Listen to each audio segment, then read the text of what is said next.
Let's build this image transition effect with React Refiber.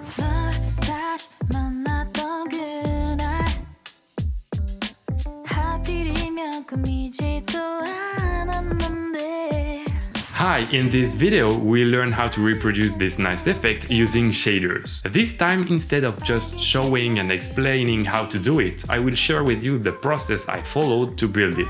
It will help you go from following a tutorial and reproducing it to learning from a tutorial and being able to build around from what you learned. The more you will do it, the more your skills will grow. That being said, let's start. Let's start by setting up our React Refiber project. Go to the starter pack repository, go to code and copy to your clipboard the HTTPS URL. In a terminal, hit git clone, paste the URL, and I will enter a folder name, R3F image transition. Once it's done, I can open the folder, and then I run yarn and yarn dev. When we open the URL, we have a cube we can rotate around. That's our starter project. Let me share with you how I got this idea. A good place to learn more about React Refiber is to go to the examples page in the React Refiber library. It contains a lot of good examples you can learn from and discover either React Refiber or Drei library components. The one that today we will use is shaderMaterials. It's a code sandbox. You have all the code here on the left in the app.js. You can see it's not a lot of code, and you can preview on the right. When you hover, you have a different effect. It comes with texture for the displacement, so you can change the effect here, and there are different ones in the public folder. Even here you can change the code and try, it will reload, and try with another effect. So that will be our starting point to try to build something around and to learn along the process. As I wanted to do a character reveal effect with the portrait and then the full body, I decided to use AI to generate images. It's not a sponsorship. I used Leonardo AI because I heard good things about it and because it has a free tier while Midjourney doesn't have any more. I won't go deep down in the process of how I generated the image, but I will quickly explain how I did it. I found good image, let's say this one.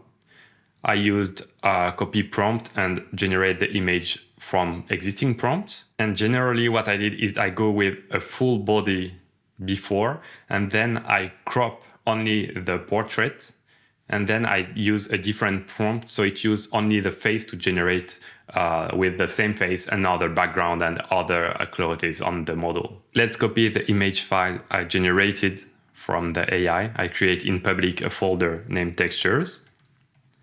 And I drag and drop the image here. Okay, so far, this is the 4 images I have open. So we have 2 characters, we have the portrait, and with the same face, we have the full body with a different clothes. So it's a kimono based for the portraits. And the first one, it's in a pirate mode. And the second one, I decided to make it like cyberpunk and with guns. I asked it to be like Sword Art Online. Also, you can download on the example the displacement image. In textures, we create a folder named displacement and we put the one we want inside. I only take 2 because we will use displacement map as an image, but we will also use noise that we will generate using a shader. Time to jump into the code. Let's go to experience. We will remove the existing mesh. We don't need the cube. And we will create a component named fading image displacement. Okay, let's create a file for this component. In components, new file, fading image displacement.jsx. I made a mistake. Displacement. Okay, let's create a boilerplate component. And what it will return will be a mesh with a plain buffer geometry, but now it's just plain geometry we should use. It's deprecated to use buffer geometry. Is equal to 2.25 and 4. This size, it's a 9.16 aspect ratio. That's why I chose it. and we will use a material that we will create, a shader material. Oh, this should be here. Let's start from the example and copy the code of the shader material. We have all of this. We can put it on top. Then we have all the code logic. Let's put it inside our component. And we have some events on the mesh. And we have the use of the material. Let's use it. Okay. Our first goal before understanding what is happening is to make it work. So let's go everywhere where we generate things and do the import. We hit control space or control space is everywhere. So here we have shader material, extend method. We will explain it later. Then we have a use ref, use texture. I could also import it, but I like to do it this way to see what the code while I'm doing it. We have a use frame, three.Maath, so we need to import 3.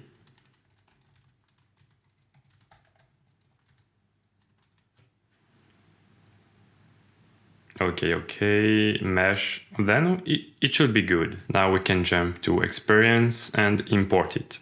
If we try to preview, we have an issue with the image because it's not the same name, so let's fix it. Okay, go here, it's used in texture. Let's see the names we have. Public textures. For the displacement, I have 11, I didn't do the 10s. And I'm working in textures. I don't have an image folder. We will use a portrait and then full underscore body. Here is what we have when we reload. So it seems it works. Out of the box, it's nice. Let's move the camera and do some adjustments. For the camera, we go to app.jsx. We change the camera position here. I chose 008 and a wider FOV. And it's better. Now by default, we are in front of the image and the sizing is good. So before doing any modification and improvements, let's understand and explain what we have. So what we have in this component, we have a fading image displacement with a ref on the material. It's here. This material, it takes 2 textures, which are the first image and the image on hover. And it also uses a displacement texture, which is used for the transition effect. Those images are here loaded with use texture. Then we have a state to know if we are over at the mesh. We have 2 events, on pointer over and on pointer out, which set it to true or false. And then finally we have a use frame, which is updating the disp factor on the material because the reference is the material. So there is a uniform, it's a variable for a shader, disp factor that is increased into 1 or decreased into 0 if we are hover the image or no. That's why it slides when we hover the image. So this part is quite easy because we are used to this. Now the fun part is the shader material with the custom image fade material. Let's have a look at it. Before doing a quick recap about what are shaders, let's do the color highlight syntax on the lines here because it's very difficult to read. What we can do is go to extensions and search for comment tagged templates. This is this extension. You install this extension, then before your string here, your literal string, you can add a comment and you define the type of code inside that literal string. Here and same here. And now what you can see is that the color syntax highlighting is correct and it's readable. Even if maybe it's difficult for you yet, even for me, but it's readable. Let's do a quick reminder about what are shaders. But first, maybe I recommend you to watch my dedicated video about shaders. It contains all the explanations to get started using shaders. You have the link in the description, or you can find it on my channel. Now let's look at what we have. A shader is composed of two things. The vertex shader, it's a code that is run for each vertex. So what it does is it changes the position of the vertices based on the code you will put inside the vertex shader. The code you have here for this vertex shader is the default code you have for the default material. So it's like we are doing nothing. You can ignore it. Then you have the fragment shader. This is the code here, which is a code executed for each pixel of a face. So not for every vertex, but for every pixel inside your face. And based on your code, you will be able to create different effects to affect the material. And then to be able to communicate between your code and the shader, you have a variable that you can define. You have uniforms. These are the variable here. So there are 5 uniforms. The effect factor, the disp factor, we've seen it's the one used when we hover the image. And you have the 2 texture for the first, second image, and the displacement map. Okay, so uniforms are defined here, and its variables are accessible in your code. And to communicate between the vertex shader to the fragment shader, there is the varying that is defined in the vertex shader and then available inside the fragment shader.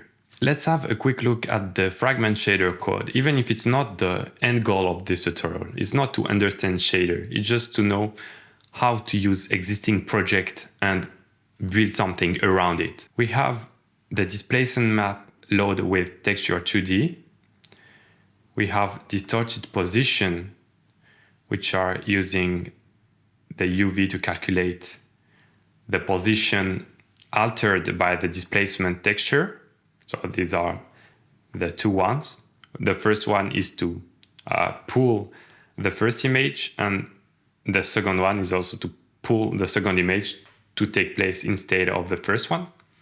Then we have the 2 textures that are loaded here. And instead of being loaded with the UV of the face, it's loaded with the distorted position that is calculated with the displacement map and the displacement factor that we adjust when we hover or not the mesh. Then to decide what is displayed on the pixel, there is a call to the mix function between the first and the second texture and the displacement factor. And then glFrag color is equal to final texture. So this is the way you decide to color the pixel. Currently, the effect is working on the x-axis. This is what we see on the code, because here the displacement factor is used on the uv.x and the uv.y is untouched. Let's try to affect it to see if we understand correctly what is happening. What we can do is we copy this code and we move it to the y. And on the second, we do the same. Now, if we try, the effect is done from top to bottom instead of from left to right. Let's say we want it to be in diagonal. We can do it on both sides. Here we copy paste. We don't have auto pressure. And now, because we are doing it on the X and Y axis, you have it in diagonal. So you can alter the effect and learn by doing. I'll set it back to the default one, but do what you prefer. Let's stop with the shader code and let's have a look at what are the other things we have. We have here extend image fade material. Let's look at why we have this.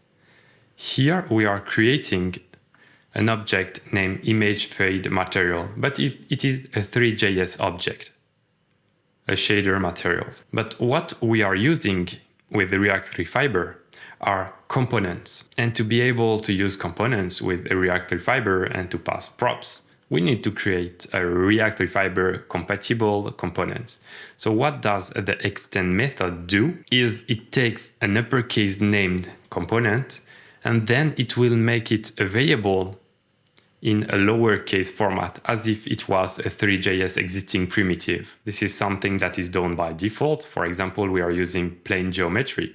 We didn't import anything. It's because React Fiber made it possible. It extended by default all the three types. Let's try to make it more beautiful.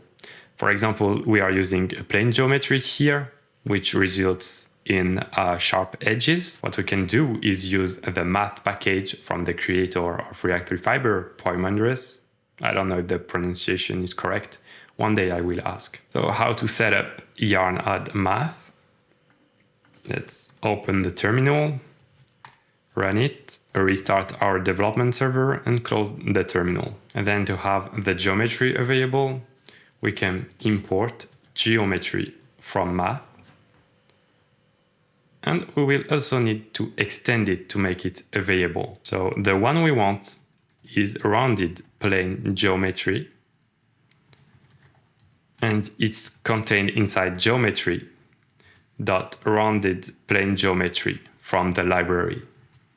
We save it, and now instead of plane geometry, we have a rounded plane geometry here available. And here it is, we have a better looking image. As we are using the Maath library, we can use other things from it. There is the damp method that we can use for easing. Instead of lerping the value, we can ease it to make the animation smoother. Let's go on the top. Let's grab easing from Maath library. And in the code we have, it was a use frame that was updating the disp factor using the lerp method. But it's difficult to understand the speed and what is really happening. To have more control, we will be using easing. How does it work? We can comment it. We will be using easing. The method we'll use is damp. And we pass the material and then the property we want to change. So it's disp factor. Then if we are hovered, the value we want is 1 or it will be 0. So it's the same we have here. And the difference is that we pass a smooth time. We will be using 0.4, so it's 400 milliseconds. And the delta. The delta is the difference of time between two frames. This ensures us that it's always smooth. We can go here, bypass the state with underscore state. It's the first parameter, we don't need it. And we have the delta time, which is the second parameter. So we pass it to it. We save. Let's try. And now the effect is longer because we put a longer value. And it's easier for us to control us. Let's say 1 second. Now, if we hover, it's way longer to act. Let's set it back to 0.4 and we can get rid of the lerp. Let's try to create another component that won't use an image displacement, but just raw code in the shader. We can copy everything here, or maybe we can copy the whole component elsewhere. Let's go here, components, new file, fading image.jsx, and we paste it. Let's modify everything. Here, let's keep image fade material. So in the image displacement, maybe we can rename it image fade material displacement, because this one is using a displacement texture. So here, material displacement, and also here, fading image. So it uses this. We won't be using a displacement map, but we will correct it later. Image fade material. We already have the rounded plane geometry, so we don't need to extend it here also. Here only fading image. We don't need this texture, but we'll remove it later. And okay, let's say we want to be able to position it. So let's add props and pass the props to the mesh. We'll do the same for the image displacement. Here, props, and we pass the props. For the displacement, we can also use the second version of each. And in the experience, let's move it. Position X 1.5, position Z equal -2. And let's add a fading image with a position X of -1.5. Okay, so we have this. We don't want the same effect, but we have the starting code to start working with it. Let's do some cleanup on the fading image. We know we won't use a displacement, so we don't need this. We don't need the disp texture. The disp factor, yes, because we still need to hover and affect our item. And here, no disp texture. On the image fade material, we also don't want the uniform. We don't want the disp texture here. So it will affect a lot of our code here. And we don't load the disp here. So my goal is not to use an image, but to use just proper code. So I decided to use a noise effect in the shader code, but I don't know how to create a noise function by head. So I Googled it and I found this Git repository. So I know for a generic noise, I can copy this and I have a noise function available. I go to the fragment shader code. Before the main, I paste my code. And I know if I call those functions, it will generate noise. The existing shader code we have is using the disp.air, which comes from the texture, to affect the looking of our image when it's pulled and pushed. So instead of using disp.air, we will use our variable named noise factor, because we know that variable will affect the look of the transition. So all what we need to do is to create a noise factor. We have a function to generate noise, it's noise, and then the parameter you pass to it is gl.fragColor.x and y. So you pass the coordinate, the UV coordinate of the texture. Okay, let's try it. When I load, my image is not working. We have an error in the run function. Okay, I think I didn't copy the correct code. It should be this one. Let's paste it here. Now the image is working, but the fading effect isn't what we expect. And this is because we need to scale our noise factor. What we can do here is to multiply it by a number. I choose 0.4. And we also don't need the effect factor here, which was used for the displacement. So here. Okay. Oh, I made a mistake. Here I'm using the fragment color while I should use the fragment coordinate. And now if we hover the image, we have that nice transition working. Of course, for a better understanding of shaders, I recommend you the book of shaders, available for free here, or this paid course from Simon Dev.